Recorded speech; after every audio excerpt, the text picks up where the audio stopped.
On Texas Football here with Jaime Ffrench, five-star receiver out of Jacksonville, Mandarin. Just finished up a workout this morning in the heat, getting that work in, Jaime. Yeah. Reflect back on that Texas official visit, kind of the highlights, your thoughts visiting for a second time. Man, they really showed me and my family a great time. You know, just let me know why I need to come out to Texas, being from Jacksonville, Florida, man. Just really just being hands-on with me and my family and letting us know why, like, Texas should stand out to all the other schools. Did you learn anything the second visit that you didn't know the first visit? Man, I didn't know a lot of the guys, like, in the building who were, like, really intrigued with the staff. Like, you really pick up on the genuine brotherhood. Like, they all stick together. They play together. Even with the head coach, Coach Sark, he's even down to earth. Who was your host? Ryan Wingo, yeah. So Ryan Wingo came to Texas from Missouri, out of state. What did he kind of tell you about the Texas experience and his decision and what he thought about his time at Texas? Man, it's definitely different from where you're at home, but not very much. Just getting around the family, man, just the people in the staff, they'll show you good and get you acclimated good to being away from home.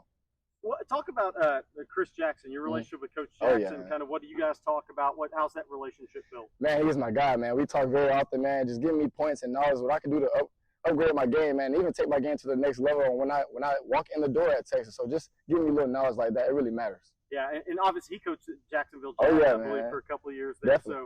So he knows he's familiar with the area. Probably is familiar with you. Yeah. Talk about your conversations with Steve Sarkisian. Kind of what are those conversations like? What's his message to you? Man, come home and be a part of the Hook 'em Horns, baby. That's really much all, man. And come be a part of something special that's building in the long run. You know, they just got in the SEC, man. They have a lot to prove, and they're going to prove it, you know.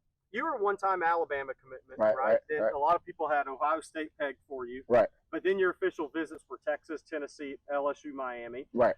Kind of talk about how your process has changed and what you've learned from it. Man, just stepping it out by eliminating by who's family-oriented, man. I'm big on family, who's the most family-oriented, and who's going to show me the best and let me get the best out of my dream. You know, that's pretty much all. Yeah. And so talk about then, go through some of your visits. You started with LSU, kind of your thoughts on that LSU visit. Man, I really loved it, man. Coach Hamilton, he's been offering me since he was at Georgia my freshman year. So, like I said, I'm big on relationships, man. That really matters for sure. Yeah, okay. And I guess then you went to, was it Miami second or Tennessee second? It was Miami second, It was Miami. Midweek. Obviously, teammate committed there now. Who's a one-time USC commitment. Talk about Miami and Miami's push. Man, they're the second most family-oriented in my top five right now. They push out hard, you know, with them being my only in-state school. It's kind of hard to tell them no, man. So just with that, you know, Coach Bill, he's a great guy, man. He knows what he's doing on and off the field. And even Coach Cristobal, he's a good dude, man. When you go to a school where there's a lot of Division I guys, man, what's those conversations like? Rob Hilton flips from USC to Miami. Some people thought he might go to Florida. Kind of what are those decisions? Because you have 10 Division I guys on your team. Yeah, man. Guys are going different places. Man. So obviously Tramel Jones, FSU. So what's that conversation like with all you guys? Man, you know, it's always the chat to go play together, man. But, you know, we all can't do that. But it'll be love, you know, just all being competitive, man. Come be a part of his squad. You know, his squad. I was once on the team last year with 2 Penn State corners. So just getting after it, man. Iron sharpens iron for sure. So Tennessee, then, you've been twice since June, I believe, right? Or in May. You went right before the On3 Elite Series. Right. So talk about Tennessee. They've been on you a while. Oh, yeah. That's a team that's always been mentioned with you. Kind of what do you like about Tennessee? How were those visits? Man, just piggybacking off of relationships, man. I've been knowing Coach Hype and that stuff since 2019. They had my brother at UCF, so just treating him with love and just seeing what they could do for me, you know. With him being my brother was a defensive guy, with me being an offensive guy, man, Coach Hype could do something special with me. And late July, one official visit weekend left before you make a decision August 30th. What are kind of your plans that weekend? Man, I'm kind of thinking Georgia, man, kind of step out the frame. I haven't been there in a long time. Coach Cooley, Coach Smart, man, they've been my guys since a long time, my 8th grade year, man. So even when Coach Cooley was at Texas A&M, man, he showed love. So I'm big on relationships, man, for sure. When's the last time you were at Georgia? Oh, man, I can't even recall. I want to say about 2 years ago, though. Okay. About 2 years ago, I was sophomore, young pup. Yeah. And so then after that visit's over, you're going to have 3-4 weeks there before you announce your decision. Tell people why August 30th was the decision day. Man, Mom's birthday, man, I'm big on, my family, man. I really love my mom. She really got me to this point. So just kind of getting, a little treat back, you know, a little something, yeah. So on back to Texas real quick before we get to kind of what's in this process. Your parents been to Texas twice now. Kind of what are their thoughts on Texas right now? Man, they love it, man. They're one of the high schools to my family right now, even with them showing them the most love, you know what I'm saying? Just being really friendly, intrigued, and showing them why their son, should be able to come out this far. That's what A couple other Texas questions for me. Gotcha. When did you kind of start paying attention to Texas? When did you first start watching them play?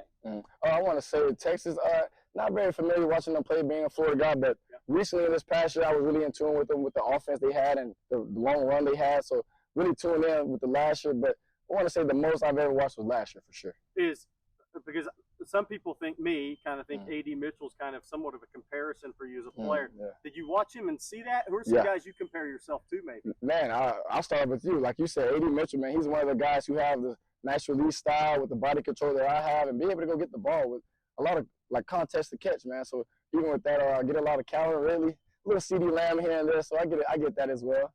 What is, obviously, what do you think is going to be the biggest step that you have to make? You're a December graduate, so you'll be going to college in January. Right. What do you think is the biggest step you're going to have to make? Because you want to be an impact freshman. Oh, yeah, player. definitely, no doubt. What do you think is going to go into that? What are going to be your keys? Man, just being accountable, man. Just taking the responsibility and taking it for what it is, and just taking it seriously, man. You know, being on time, you know, stuff like that. Being able to attention to detail. Just being a leader, you know, stepping in young. That's all. Talk about that leadership component, because you're going to be a leader of a high school team that's going to be in contention for a state championship if y'all stay healthy and have things go your way. Talk about leadership, what you've learned in leadership, and what are important keys in being a good leader. Man, being a good leader on and off the field plays a factor, man. It's kind of hard to do it. You know, some days you're not going to want to feel like it, but you got to be it. That's what makes you a leader, man. Being a senior, definitely had to step up my role to be a leader sophomore year, you know, with a little receiver downfall, but that's all, you know, just being used to being a leader, man, just on and off the field, that's all. This process for you guys is a lot of fun in the beginning. Yeah. There's a lot of cool things that come your way. You go on these visits. You got all the NIL stuff because you're in Florida and passed great legislation for high school kids. Talk about, when does this process get stressful? It does for some guys. Does it even get stressful for you? No, not even, man. I'm just taking it all with a grain of salt, man. You know, just blessed to be here, and God gave me the role that I am now, so I'm just blessed to be here for sure. All right, that's Jaime Ffrench, Mandarin High, 5-star receiver. Will announce his decision August 30th. One of the top players in the country. Thank you, Jaime, for joining on Texas Football. Welcome, baby. Hey, what's up, folks? Lifetime Longhorn Rod Babers here with another personal evaluation, this time of Jaime Ffrench Jr., the wide receiver out of Jacksonville. And I got to tell you, there's a lot to like about this young man's game. You know, pretty much a complete wide receiver. I mean, he's 6'1", 185. So even the size is pretty ideal. But look at the way he attacks the football. Doesn't wait for it. So he plays bigger than 6'1", in my opinion, of the way that he attacks the football. Also, he's one of the receivers. He has great body language for a receiver. What I mean by that is a lot of his routes from the stem, they all look the same. You want them to look the same. You want to give anything away, any indicators, any clues to defenders about the way you run your routes. That's what I mean. He's got a really good body language for a receiver. I used to have a defensive back coach that said, "Hey, body language, it doesn't whisper, it yells, it screams at you." And if you see enough routes and watch enough wide receivers, it is kind of freaky how just subtle body movements of a receiver, the way they carry their hands. Some guys get really high before they're about to make their breaks. Some guys get really low before they're about to make their breaks. Some guys give it away just on certain arm movements. You can see a certain elbow go this way when they're getting ready to make a cut the opposite direction. Strange. And you really can't. These are things that you, as a DB, you pick up on. Not with this young man's game, man. It's really smooth in terms of his stride. Like I said, total package, size, speed, his catch radius is something you'll notice too. And we talked about that in the way he attacks the football. I think it adds to that. But he's got tremendous catch radius.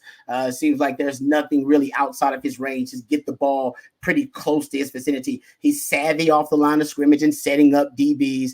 And yeah, I mean, when it's not game-breaking speed, but he leaves defenders and breaks away from them. And so he's got enough of that. He could be a deadly red zone threat with his combination of skills. But like I said, there's a lot to like. He shows a unique ability to force missed tackles as a ball carrier. So he's not necessarily twitchy, but he's got agility and really nice footwork for a receiver too. He's also a guy that shows great balance. You'll see him right here, right on time. He shows great balance as a wide receiver.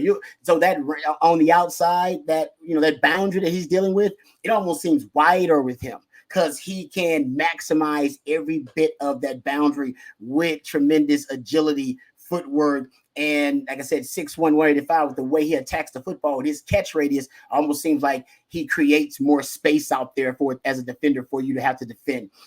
So I love that about his game. He can play in any system, and he can play inside, he can play outside. Like I said, you're talking about pretty much a complete wide receiver skill set. There's not truly a detriment in his physical skill set as a receiver. And I think he's a guy that, you know, for Sark, you can see Sark using this guy as pretty much a go-to wide receiver, right? A guy like Xavier Worthy, who he allowed to do everything. Hey, he can be the deep threat on a certain play. He can be our screen guy on a certain play. We can allow him to work the intermediate area of the field in the red zone. He could be the go-to guy in the red zone if we need him to be. Like, there's really nothing that Jaime Ffrench can't do out there at the wide receiver position. So, like I said, the thing that I think probably sticks out the most, if you want to say he's got some Superman or X-Man ability, it would be his catch radius. He attacks the football. That's just his mentality and attitude as a wide receiver. But his physical traits and his footwork as a wide receiver, it does allow him to really have, I think, more range, if that's the right term, for a wide receiver. Agility is something else I think that's really, really impressive. That probably aligns with the footwork for him. He almost glides out there as a wide receiver, even as a ball carrier, as a glide and a smoothness to his athleticism and to his game. So there's a lot to like about him.